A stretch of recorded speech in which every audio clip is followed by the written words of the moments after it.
Hello YouTube, my name is Nero. Today we are going to be counting down the top 10 underrated maps in Call of Duty history.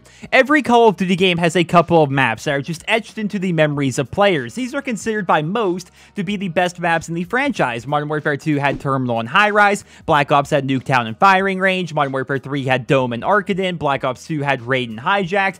The list goes on and on.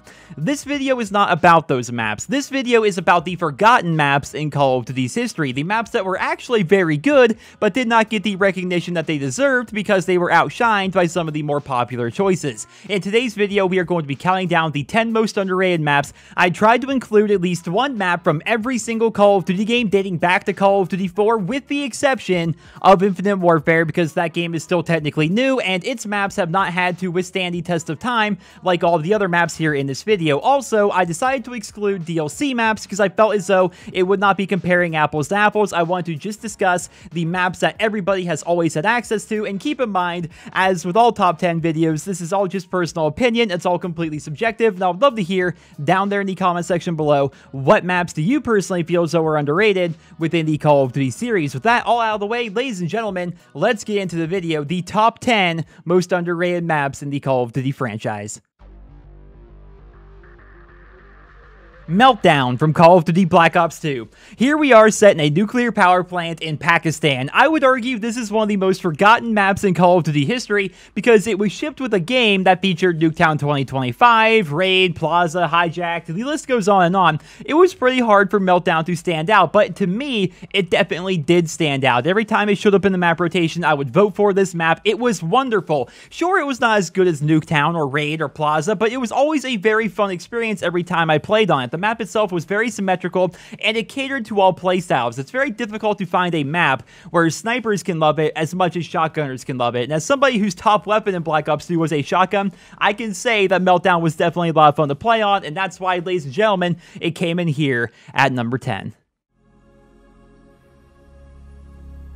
Evac from Call of Duty Black Ops 3. This, in my opinion, is one of the backbone maps of the Black Ops 3 multiplayer. Of course, there were some very popular ones like Combine and Hunted, and of course Nuketown, which is pretty much popular in every single Treyarch game, but Evac was a fantastic map throughout. But the downside is, if you ask one of the random Call of Duty fans out there what map was Evac in Black Ops 3, they could probably not describe the map to you, which is a big shame in my opinion, because I loved how this map played, especially in a game like Black Ops 3 that did have advanced movement. This was one of the few maps in the game that was not really dominated by wall running or movement. Of course, there were some things you can do, some cool side paths and stuff, which is awesome that those things were there, but for the most part, it was a very boots on the ground, run and gun style of a map, and I really enjoyed playing it in Black Ops 3, and that's why it comes in here at number 9. Ambush from Call of Duty 4. This map is very interesting to me for a couple of reasons. In my opinion, it's one of the best maps in Call of Duty history, while at the same time, it's a very underrated map in the eyes of the community. And I think the reason why that is because Call of Duty 4 had a wide variety of amazing maps, and Ambush just didn't seem to be as appealing to the vast majority of players. In a game that has maps like Shipment, Crash, Backlot, Strike, Vacant, it's kind of hard to stand out, and Ambush didn't really do a fantastic job of doing that, despite, in my opinion, this map being one of the better maps in the entire Call of Duty franchise. There was one big blemish, however. You could glitch yourself outside of this map in Call of Duty 4. This can still be done to this day, and that's definitely a bad thing, right? A map that has a game-breaking glitch is typically a bad map, but in my opinion, it's still one of the better maps in Call of Duty history. It is fun every single time I play it, whether it's Call of Duty 4 or Modern Warfare Remastered, and that is why, ladies and gentlemen, it comes in here at number 8.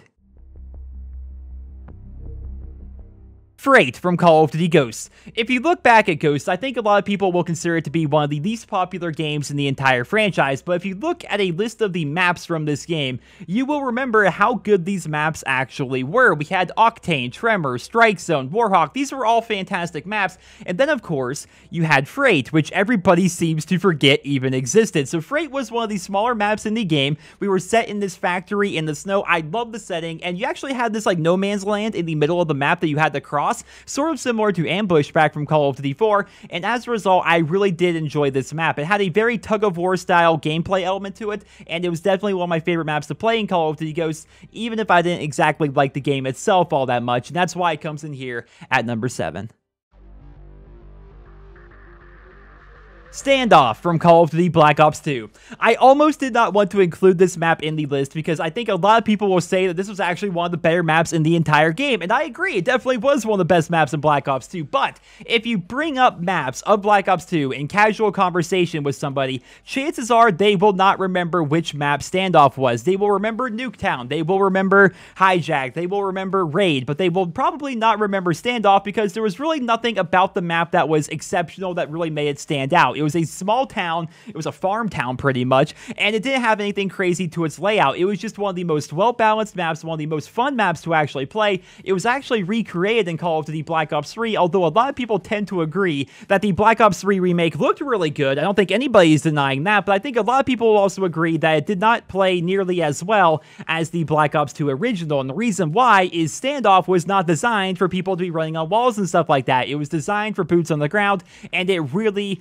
shined in Black Ops 2. It wasn't as popular as Nuketown or Raid or Plaza or Hijacked, but it was definitely one of the backbone maps in the Black Ops 2 multiplayer. It was a pleasure to play on every single time, and that's why it comes in here at number 6.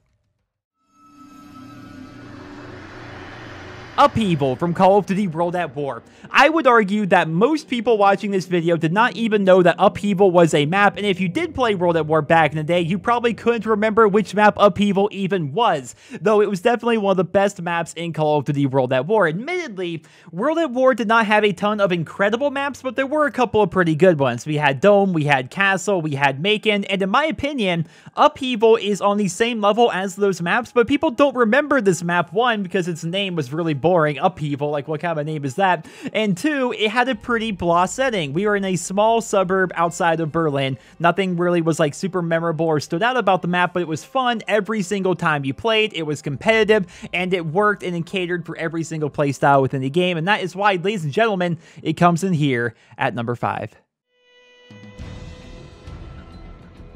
Interchange from Call of Duty Modern Warfare 3. Here we are on a bombed out highway in New Jersey. If you guys know anything about me and my taste when it comes to maps, you will think that I hate this map because it's literally nothing but rubble absolutely everywhere. But low-key, this was one of my favorite maps to play in Modern Warfare 3, mainly because it was a 3-lane style map that had a lot of very long lines of sight. I am a big fan of the bigger maps in the Call of Duty franchise. Everybody tends to agree that the smaller maps are more fun, right? You look at your Combines and your Nuketowns and your firing ranges, and people like those maps because they're very run and gun, but the reason why those maps are so beloved is because they have maps like Interchange that can actually give you a bit of a juxtaposition to the fast-paced nature. It's good to have some of these bigger maps in the game so you can actually appreciate these smaller, more fast-paced maps, right? And Interchange was a map that I always seem to do well on. I did a series back in the day called Moab Monday and Moab Friday, and we featured this map so many times I lost count because it was a map that if you played it properly, you could do well every single time.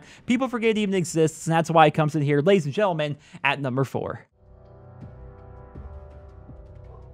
Solar from Call of Duty Advanced Warfare. Advanced Warfare had some fantastic maps, and people don't want to hear that because right now we have the mindset that boots on the ground is great and jetpacks are bad, but really, Advanced Warfare had some fantastic maps. We had Riot, we had Detroit, we had Retreat, we had Comeback, we had Biolab. These were all fantastic maps, and then of course we had Solar, which is a map that people tend to agree is a good map, but they don't think about it when they think of Advanced Warfare because of all of the other fantastic maps that were in that game.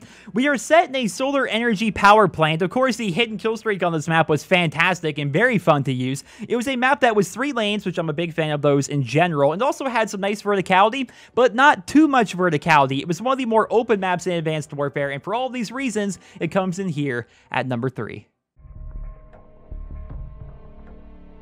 Estate from Call of Duty Modern Warfare 2.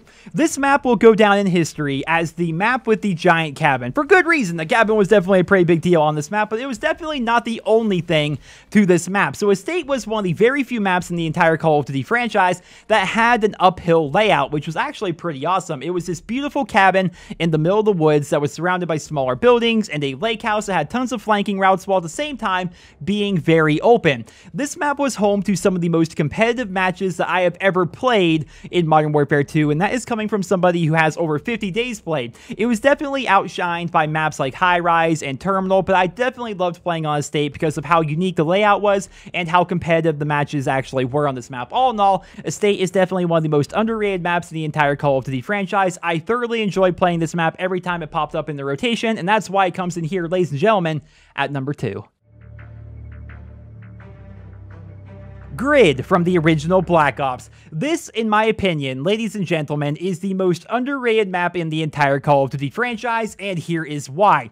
Everybody seemed to enjoy playing on this map, yet everybody forgets that even existed. If you talk to a casual Call of Duty fan and you ask them what they thought of Grid back from Black Ops without showing them a picture, they will probably not be able to remember it. But once you do show them that picture, they will be like, wow, yeah, I remember that map. I love that map. I used to do X, Y, and Z on this map. This map was fantastic for all playstyles. It was incredibly intense for objective game modes. Who remembers trying to capture the B flag on this map in the very center? Thank goodness for Flak Jacket and Tactical Mask. It was also fantastic for other game modes, such as Team Deathmatch or Headquarters, rest in peace Headquarters, or even Search and Destroy. It was a fantastic map for pretty much everything, yet for some reason, nobody remembers Grid, and the reason why is because it was outshined by maps such as Summit, Firing Range, and Nuketown. Well, ladies and gentlemen, that's all I have for you guys here in this video. Thank you so much for watching. Those are my top 10 most underrated maps in Call of Duty history. Let me know what maps you would have included down there in the comment section below, and if you are interested in checking out more top 10 videos, I have a number of them here on my channel, such as top 10 guns, top 10 maps, top 10 worst maps, top 10 zombie maps,